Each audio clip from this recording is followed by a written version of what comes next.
My father and I have had a debate ever since I was in high school about is the left is it driven by a cabal or a vortex? Is the left this grassroots populist force driven by like people on Twitter, or is it this secret cabal like the World Economic Forum? And the answer I've gradually come to is it's a combination. And so this is something Sam Francis also says. The second one, Steve, the 2.6 million views. This is something Sam Francis is very smart about, where Sam Francis wrote this book in the 90s where he said the left is divided between consensus liberals and the new lefts. The consensus liberals are the UN, the consensus, the science trademarked, Reddit, Steven Pinker, rationality. And so the consensus liberals are the mainstream left, and then you have the new left. And the new left is, they are like Mother Goddess, their intuition, Mother Nature, deindustrialization. So you have the radical left and the moderate left. And so they play this game of good cop, bad cop, where the radical left says something batshit insane. The moderate left says, hey, everyone else, to stop that insane thing, you should give us a tiny step for progress. And so the radical left and the moderate left play this game where the radical left say something crazy, then they move the Overton window, and then after that, the consensus liberal makes one step ahead. And so the cabal is the consensus left, and then the vortex is the radical left. And so I think the left is a combination of a lot of things. Since COVID, I think it's become more cabal. I think the left was more grassroots in like 2014, and then it became more like elite management. And I think so.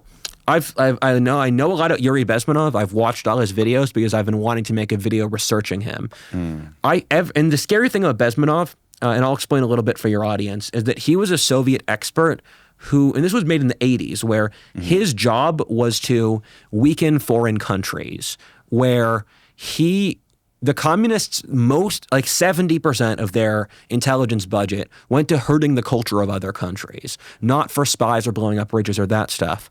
And they had it down to a science, and it's all stuff that's literally happened, where they make people not trust their neighbors, make sure that the biggest thing he talks about is weakening religion.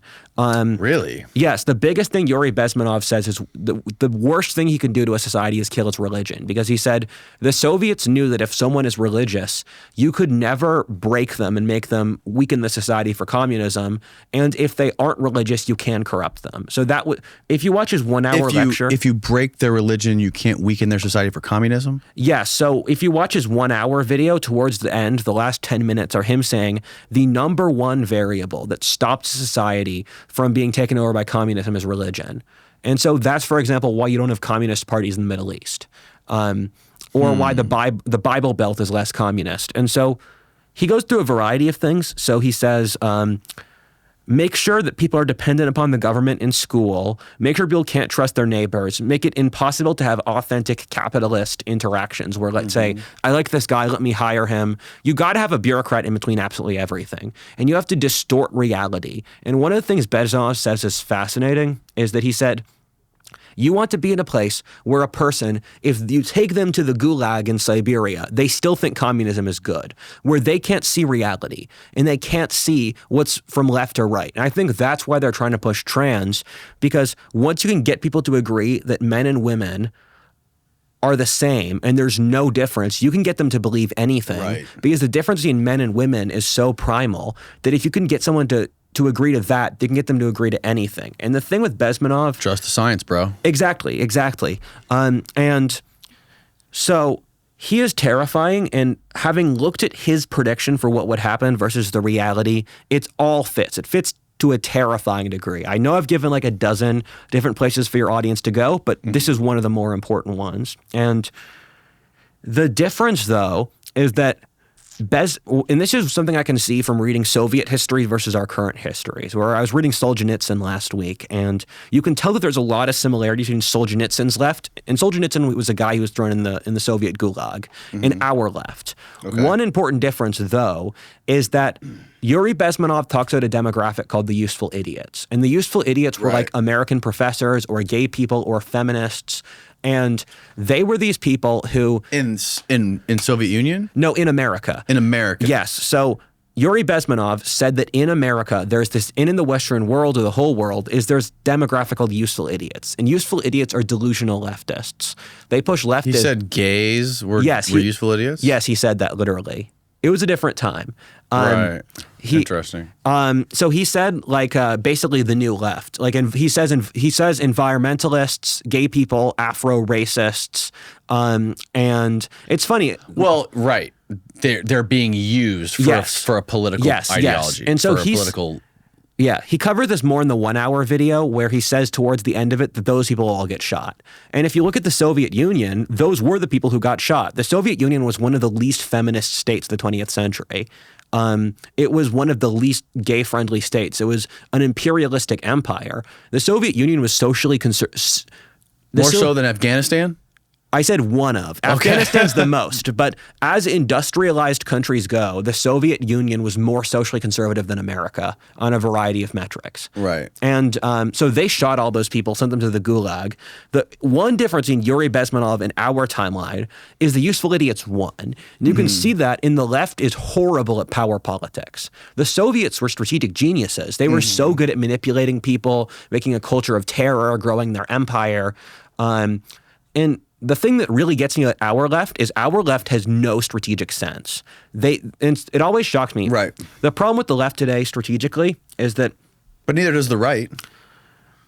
The right doesn't have strategic sense. The left in general. Yeah, the right in general does not have strategic sense. The left is off 1,000 miles in La La Land. and let me give an example of that. I don't disagree with that. Yeah, let me give an example of this is that the intellectual structure of the left is that if you are a white man, a straight white man, you have no incentive to cooperate with them because no matter what you do, they're going to push you down. And this is something that really shocked me because I thought, if the left really wants to win, then they have to create an incentive for white men who are 40% of the population to cooperate with them. And they just don't do that. And at the same time, they can't control the behavior of the people at the top of their caste system, that being like a black trans Muslim, because the black trans Muslim is a good person no matter what she does. And so you can't control her behavior. The white guy has no incentive to cooperate. And there's no way that the left can be strategic because they're so...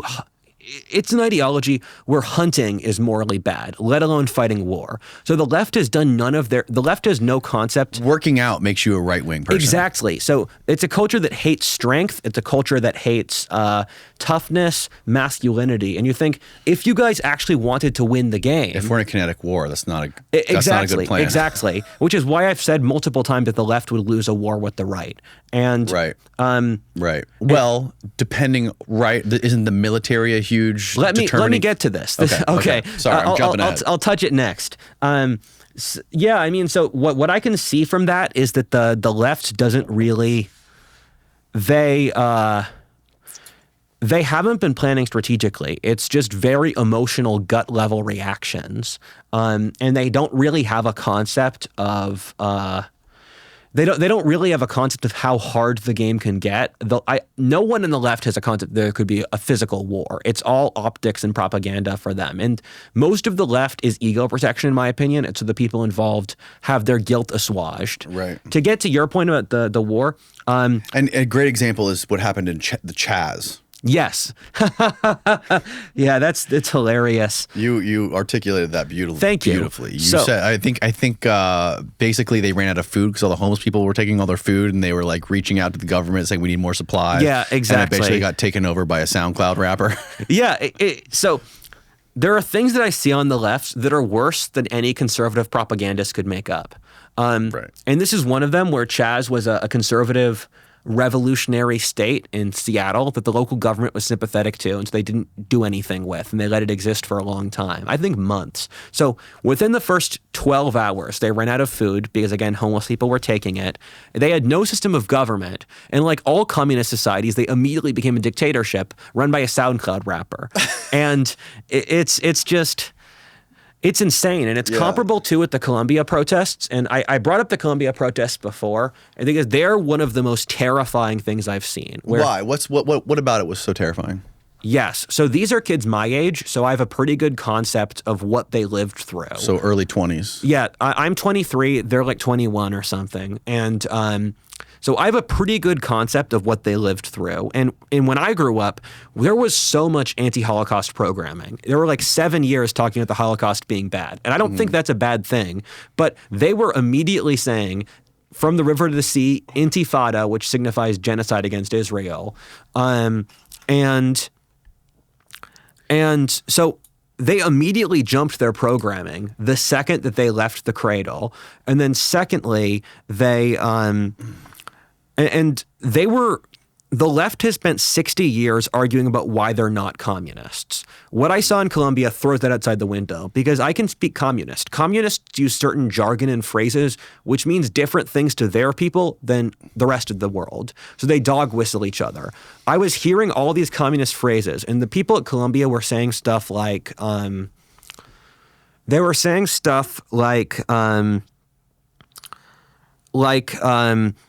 we must destroy the imperial core, and you must always have the revolution in your hearts, and we are all revolutionaries foremost. They were talking like communists, and they secured a sacred space where if you weren't a communist, you weren't allowed to go. They were marching in ranks. They were chanting words together. They were acting like a cult. And I saw this videotape of this girl talking about the Israel conflict. And how much of those kids were feds? How many of those kids do you think were feds? They're so stupid. I think a handful, and I think the rest are just sheep.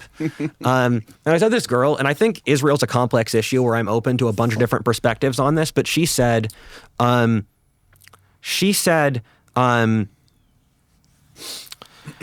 I see a Zionist in front of me, I will, if I see a Zionist in front of me, I don't know how I could stop myself. I'm not a violent person, but if a Zionist were to get in my way, I would feel compelled to just hurt them or kill them. And I thought, and her body language was insane. It's like you were looking at a serial killer. Wow. It's just horrifying. And from this, I looked at these kids are from they're almost all from wealthy families, and they've been on the elite track their whole lives.